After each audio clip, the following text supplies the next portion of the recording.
Située au cœur de la République démocratique du Congo, la province du Maniema fait face à d'importants défis de développement. Isolée du reste du pays, enclavée, la province a peine aujourd'hui à relier ses centres urbains au reste de la capitale. Faute d'infrastructures et d'un véritable appareil de production, l'économie locale reste faible, obligeant la population à dépendre largement des produits venant d'autres provinces.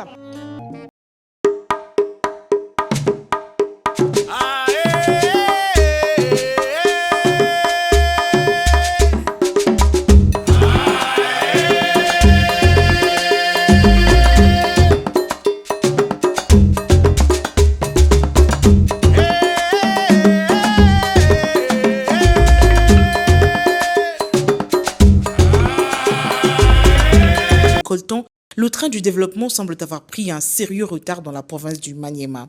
Aucune véritable voie d'accès routière ne relie efficacement la province au reste du pays.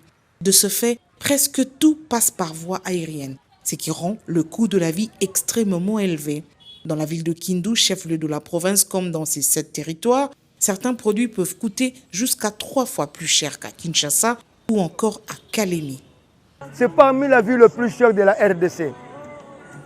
Tout qui nous consommons ici, ça vient d'ailleurs. La facilité pour arriver facile, c'est l'avion. C'est vraiment inconcevable. Mais il y a l'opportunité pour désenclaver cette province ici. Il y a le moyen, mais manque de volonté politique. Ici, tout coûte cher. À certains moments, une simple bouteille de Simba peut se vendre jusqu'à 17 000 francs congolais. Bière net Simba, c'est un avion pour train rarement. C'est à 15 000 ou 17 000 francs congolais.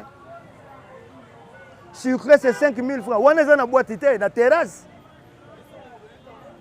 Bon, c'est quoi, jeune ou un Maniema, à un emploi, à recevoir 15 000 francs, 20 000 francs, ou à pipo, à mettre la bière sucrée. C'est pour cela que le monde a des toxiques pour ma jeunesse. C'est un danger pour la jeunesse congolaise depuis Maniema. Construire une maison à Kindu demande également beaucoup de sacrifices et de privations. Les matériaux de construction étant difficiles à acheminer, les coûts augmentent considérablement et le sac de ciment peut s'acheter jusqu'à $50 américains. Kineti train et outil Katanga et boye soit na bateau et outil na province de na Ubundu. Sac à ciment et gokoma na ba 30 presque ba $35. Mais ce que c'est $50 le sac. Ce que bimisi ciment na Kalemi pona kokoma il faut 8 mois à une année. Ngana teka ciment. Mais pona kokomisa ciment wana Kindu mama omoni bambalaje nde tozokanga basima osombi sachet osombi kafindondo osombi sac vide otia yango na kati okangi nde ekoleka nzela wana ya tubundubundu. Le pont comme Oulinde déjà et loko oyo gouvernement congolais faut investir pour la province de Maniema. Oulinde il faut pas ça la Oulinde. Pont Oulinde est juste côté une zela que ya Pugne que vers province orientale. Or ce qui va salir Oulinde et que permettre à partir de Kinshasa ba bateau que ya pour que babiloko ya na route. Et puis province et que soit recette comme na péage routier développement qu'il y a. Si quelques efforts ont été fournis pour asphalter certaines artères de la ville de Kindu, l'état général des routes reste très préoccupant.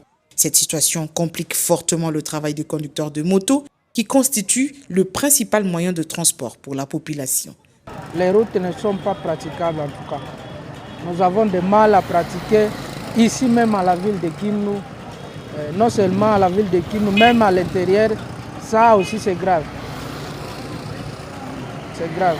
Les routes sont tellement impraticables. À ces difficultés s'ajoute le coût élevé du carburant. Le prix du litre à la pompe peut atteindre parfois 8 000 francs congolais, ce qui pèse lourdement sur les activités économiques et les déplacements.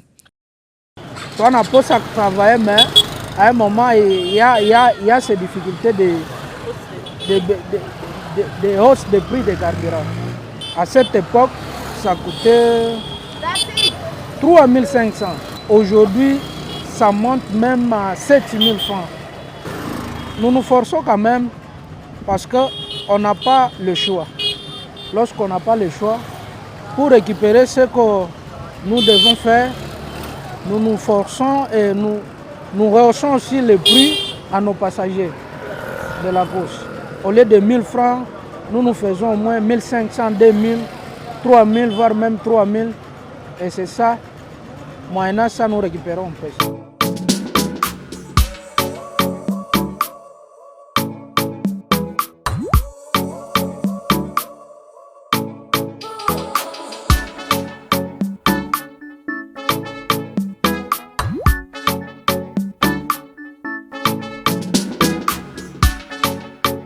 Lenteur au réseau ou encore coupure fréquente.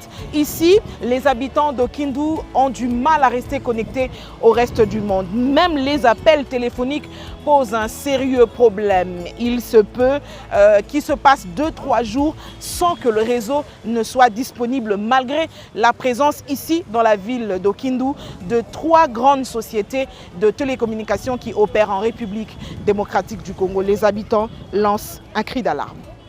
Nous lançons un cri d'alarme au gouvernement central et au gouvernement provincial de penser à la connexion parce que le monde évolue. Le monde d'aujourd'hui, c'est la communication. Quand il y a eu développement au niveau des États-Unis, c'est la communication qui est au-dessus de tout le développement. Mais ce que nous voulons aujourd'hui, qu'on puisse améliorer la connexion, qu'on puisse avoir une très bonne connexion pour communiquer avec nos membres de famille. Souvent, nous avons des difficultés pour même communiquer. Vous pouvez envoyer un SMS à une personne qui est dans une petite distance. Ça peut arriver qu'il doit recevoir l'accès de ces messages après 2 jours. Vous voyez que ça pose un problème. Mon téléphone, j'utilise souvent pour les jeux, mais pas pour la connexion. Parce que je suis en train d'utiliser presque tous les réseaux. Vodacom, Airtel, Orange, mais la connexion ne tient toujours pas. Pour avoir une connexion qui est un peu normale, il faut mettre même les réserves, la réveil pour votre téléphone. Il faut quand il arrive 23h comme ça, peut-être ça commence maintenant ira. Mais à partir de 3h, jusqu'à ce que ça va arriver le matin, ça ne fonctionne pas. Peut-être à 23h, 0h, 1h comme ça va fonctionner un peu bien. Et à chaque fois que nous partons souvent dans des différents shops, on nous dit toujours qu'on va améliorer, mais nous avons patienté, mais aujourd'hui nous trouvons que même si nous patientons, ça ne tient toujours pas et je ne sais pas pourquoi. Ou c'est notre province qui a au moins cette malédiction d'avoir une mauvaise connexion ou pas, on ne sait pas. Depuis sa création en 1998, après le démembrement de l'ancienne province du Kivu, le Maniema a connu pas moins de 15 gouverneurs. Aujourd'hui, la province est représentée par 7 députés nationaux, 4 sénateurs, 20 députés provinciaux, ainsi qu'un gouvernement provincial composé d'environ 10 ministres. Face à toutes ces réalités, la population attend désormais un plaidoyer concret et des actions fortes de la part de ses dirigeants afin que les préoccupations de la province trouvent des solutions durables.